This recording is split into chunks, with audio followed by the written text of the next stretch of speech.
All right guys, once again सबैलाई मेरो शुभ बिहानी मेरो तर्फबाट।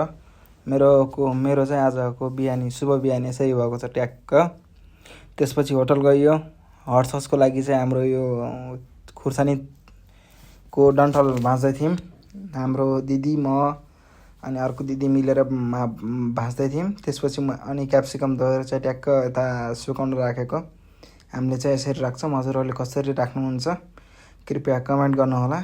त्यसपछि आज भोलि चाहिँ अब चुनावको माहौल छ। भोलि आफ्नो ख्याल राख्नु होला, चुनावमा धेरै नडुल्नु होला, दारूसारू नखानु होला, अनि भोट त्यसमा हाले पनि आफ्नो इमान्दारीका साथ हाल्नुहोला, लफडा नगर्नु होला।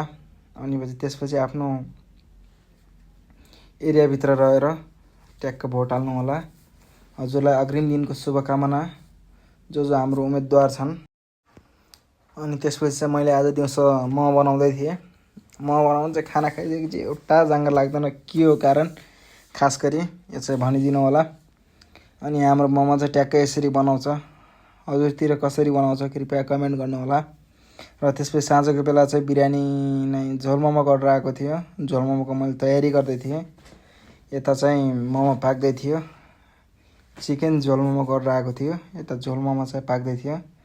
त्यसपछि हाम्रो दिदीले उता गर्दै हुन्थ्यो। अनि दिउँसो अचार सकेको थियो, अनि अचार बनाउँदै थिएँ, मोमोको अचार। मोमोको अचारको रेसिपी चाहियो भने कृपया कमेन्ट गर्नुहोला।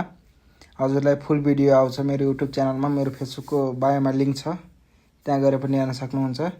त्यसपछि दिउँसो बिरयानी आएको थियो, म चाहिँ बिरयानी बनाउँदै थिएँ ट्याक्क साफसफाइ गर्दै।